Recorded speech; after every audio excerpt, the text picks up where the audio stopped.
Good morning fifth standard student बच्चों। पिछले video में हमने ज्ञान पाठ तक पढ़ा था और उसके प्रश्न और उत्तर भी मैंने दिए थे। तो आज हम चौथा पाठ पढ़ेंगे, उसका नाम है ठीक वक्त पर मदद। पान नंबर 12 ठीक वक्त पर मदद। बच्चों पहले मैंने ये सिखाया था और एक बार मैं आपको पढ़कर सुनाती हूँ। ओके, आप भी पान नंबर 12 निकालिए और मेरे साथ साथ आप भी पढ़ लीजिए। पाठ 4, ठीक वक्त पर मदद। एक था घना जंगल, पास ही में एक तालाब था, यानी जंगल के पास एक तालाब था। तालाब में एक कछुआ रहता था। तालाब में कौन रहता था? कछुआ रहता था। ये कछुआ देख रहे हो बच्चों, ये कछुआ रहता था। बगल के मांद में एक बूढ़ा सियार रहता था। मांद यानी क्या? गुफा। मांद यानी गुफा। पानी में कौन रहता है? कछुआ। और गुफा में कौन रहता है? सियार, बूढ़ा सियार। दोनों की अच्छी दोस्ती थी, कछुए की और सियार की दोस्ती थी। एक दिन सुबह का वक्त था। कछुआ और सियार तालाब के किनारे बैठकर बातें कर रहे थे। कछुआ और सियार, सुबह का वक्त था और कछुआ और सियार तालाब के किनारे बैठकर बातें कर रहे थे। अचानक उन्होंने थोड़ी दूर तक शेर को आते देखा। कछुआ और सियार बातें कर रहे थे और उन्हें लगा कि कहीं दूर से शेर आ रहा है। कौन आ रहा है? शेर आ रहा है। कछुआ और सियार जान बचाकर भागने लगे, क्योंकि जंगल का राजा कौन है? शेर बहुत ताकतवर होता है और वो ऐसे छोटे छोटे प्राणियों की वो शिकार करता है। और ये दोनों जान बचाकर भागने लगे। कछुआ कैसे भागता है? क्योंकि उसे भागना नहीं आता, वो तेजी से भाग नहीं सकता, लेकिन सियार तेजी से भाग सकता है। दोनों ने शेर को आते देखा और वो अपनी जान बचाने के लिए भागने लगे। सियार आसानी से वो दौड़ने लगा और अपने मांद में घुस गया, गुफा में।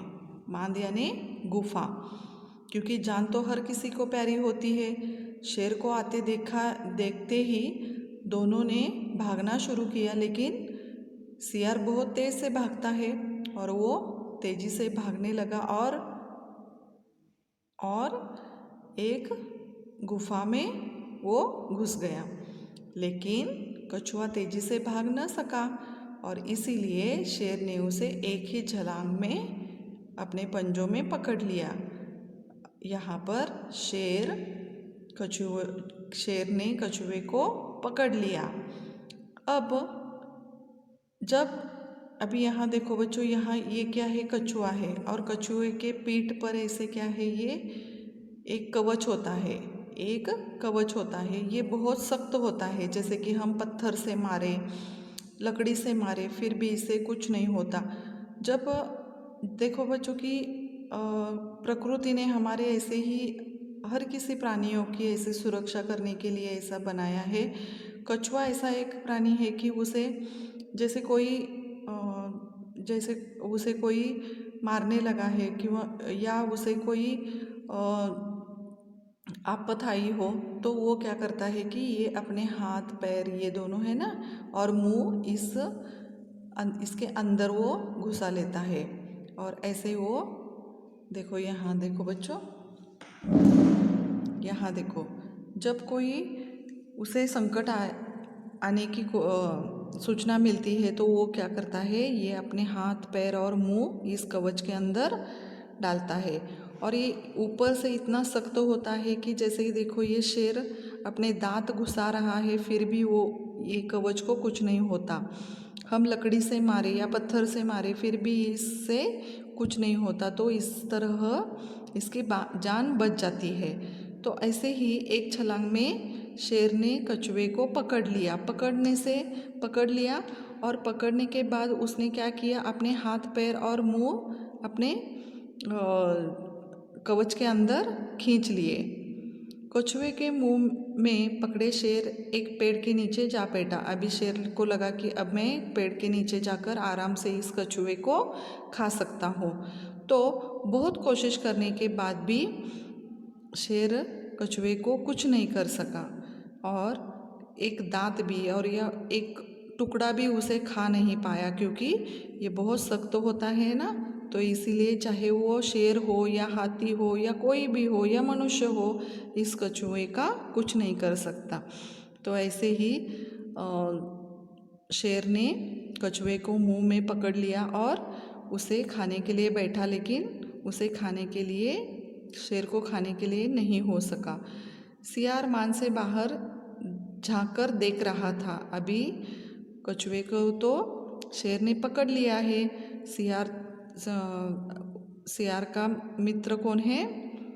कछुआ है। तो अपने दोस्त की जान बचाने के लिए, अपने दोस्त किस मुसीबत में है ये देखने के लिए वो अपने गुफा से झांक कर देख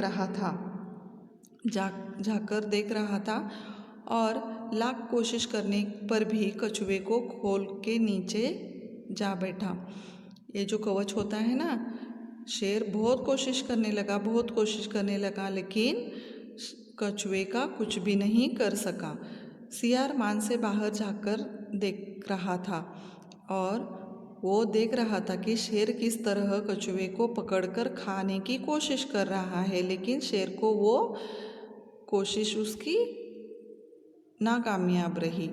इतने में सियार मान से अंदर से बोला कि शेर जी, कछुए के खोल को तोड़ने का मैं आसान तरीका बताता हूँ। इसे पानी में फेंक दो, थोड़ी देर में इसका खोल यानी कवच नरम हो जाएगा और आप उसे खा पाएंगे। सियार बहुत चालाक है, उसे तो अपने दोस्त की जान बचानी थी, इसीलिए शेर को अपने गुफा के अंदर से ही उसने बोला कि शेर जी, कछुए को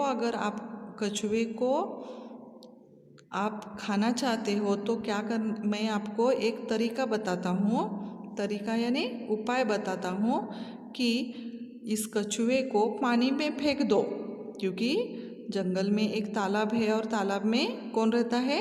कछुआ रहता है। और तालाब के पास ही दोनों बैठकर बातें कर रहे थे। कौन? सियार और कछुआ। और अभी सियार ने शेर को एक तरीका क्या बताया कि अगर आप कछुए को खाना चाहते हो तो उसे पकड़कर पानी में फेंक दो, ताकि क्या हो जाएगा? इसका कवच नरम हो जाएगा और उसे आप खा सकोगे। शेर को ये सुझाव अच्छा लगा और उसने क्या किया? तुरंत ही शेर ने कछुए को पानी में फेंका। यहाँ देखो, शेर ने कछुए को तुरंत ही पानी में फेंक दिया और जैसे ही शेर ने कछुए को पानी में फेंका, कछुआ तुरंत गहरे पानी में गायब हो गया, क्योंकि कछुआ तो पानी में ही रहता है। और उसे पानी में फेंकने के बाद उसने क्या किया कि अपने हाथ और पैर निकाल दिए, इस कवच के अंदर से निकाल कर वो गहरे पानी में गायब हो गया और शेर चिल्लाता यहाँ तालाब के किनारे बैठ गया। इस तरह सियार ने अपने दोस्त की जान बचाई। पता चला आपको बच्चों किस तरह सियार ने अपने दोस्त की यानी कछुए की जान बचाई। तो इस पाठ से हमें बच्चों क्या सीख मिलती है? आफत में समझदारी के साथ चालाकी काम आती है। सिर्फ समझदारी ही काम की नहीं होती। जब कोई हमारे ऊपर मुसीबत आती है तो सिर्फ समझदारी नहीं होनी चाहिए, तो चालाकी भी होनी चाहिए। तो चालाकी से भी काम करना चाहिए, जैसे कि सियार ने चालाकी से अपने दोस्त की जान बचाई। समझ में आ गया? तो आफत में समझदारी के साथ चालाकी काम आती है। इस पाठ से हमें ये सीख मिलती है। ओके, तो बच्चों इसके बाद हम दूसरा पाठ पढ़ेंगे। यस, तो ये पाठ है पाँचवा, पाठ नंबर 14। पाठ नंबर 14, इस पाठ का नाम है मीठा संगीत। मीठा संगीत। तो मीठा संगीत ये पाठ मैंने पढ़ाया था, लेकिन जैसे कि हम बोलते हैं कि बहुत मधुर संगीत है, मीठा संगीत है। तो मीठा इस शब्द के दो अर्थ होते हैं। एक जैसे कि खाने में स्वाद बढ़ाने के लिए हम जैसे मीठा खाते हैं, वो एक मीठा। और दूसरा होता है वो कि संगीत में जैसे कि कोई भी धुन हो, गाना हो, वो सुनने के लिए बहुत हमारे कान को सुकून मिलता है, उसे मीठा कहते हैं। तो इसी शब्द से दो अर्थ कैसे निकलते हैं, इस पाठ से हमने पिछली बार मैंने ये सिखाया था और आपको समझ में आया था कि इस शब्द से क्या गलतफहमी हुई थी। तो ऐसे ही रामपुर एक सुंदर गांव था। रामपुर एक सुंदर गांव था और उस गांव में एक बांसुरी वाला आ गया। कौन से गांव में? रामपुर गांव में एक बांसुरी वाला आया। उसकी बांसुरी के से मीठा संगीत निकलता था। वो इतनी अच्छी बांसुरी बजाता था, इतनी अच्छी बांसुरी बजाता था कि उस बांसुरी से बहुत मीठा मधुर ऐसे संगीत निकलता था। जैसे कि देखो बच्चों, आपने भी कभी बांसुरी बजाई है? यहाँ देखो, बांसुरी ऐसी लकड़ी की होती है। इस लकड़ी के अंदर एक ऐसे पूरा सुराग होता है, पूरा यहाँ से यहाँ तक सुराग होता है और उसके ऊपरी हिस्सों से ऐसे 7-8 ऐसे छेद होते हैं, 7-8 छेद होते हैं। ऐसे एक तरफ हम उसे अपने मुंह से हवा छोड़ देते हैं और इन होल जो ये छेद है ना, उसके ऊपर हम ये उंगलियां रखते हैं। उंगलियां रखने के बाद ये मुंह से जो हवा निकलती है, ये हवा ऐसे इन छेदों के अंदर जाकर इसमें से मधुर और मीठा संगीत निकलता है। तो इस तरह बांसुरी हर किसी ने बजाई होगी। ऐसे ही रामपुर गांव में एक बांसुरी वाला बहुत बहुत बहुत अच्छा बांसुरी बजाता था। उसे बजाते सुनकर लोग घर में हो या आसपास पड़ोस में हो, वो उसकी धुन सुनकर, उसकी मीठी आवाज़ सुनकर वो बांसुरी वाली के पास आकर इकट्ठे होते थे। जैसे कि वो सुनने के लिए बच्चे हो, बूढ़े हो, औरतें हो, ये सारे बांसुरी की धुन सुनने के लिए वो इकट्ठे हो जाते थे। जहाँ बांसुरी वाला है वहाँ आकर वो धुन सुनते थे। तो ऐसे ही बांसुरी वाला बहुत बहुत बहुत अच्छी बांसुरी बजाता था और उसके मीठे संगीत से गांव वाले बहुत खुश थे। तो ऐसे ही सारे लोग कहते थे कि कितनी अच्छी, कितनी मीठी बांसुरी है, कितनी मीठी बांसुरी है, ऐसे बोलते थे।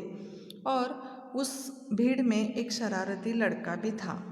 यहाँ देखो, जहाँ वो बांसुरी वाला बांसुरी बजाता था, तो बांसुरी बजाते समय छोटे बड़े बूढ़े औरत सब सुनने के लिए आते थे। और उसी भीड़ में एक शरारती लड़का था और उसका नाम था राधे। उसका नाम था राधे। उसने मन ही मन सोचा, राधे बहुत नटखट है और शरारती भी है, और सारे लोग कहते थे कि कितनी मीठी बांसुरी है, कितनी मीठी बांसुरी है।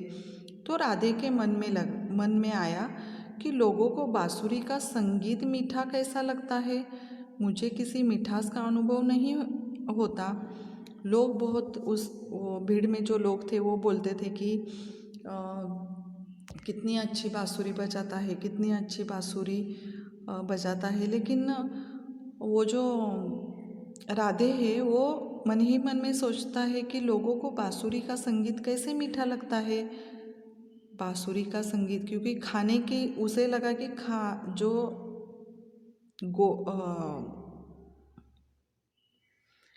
खाने का जो मीठापन होता है, सिर्फ उसे वही पता था कि खाने का मीठापन जो होता है सिर्फ वही मीठा होता है।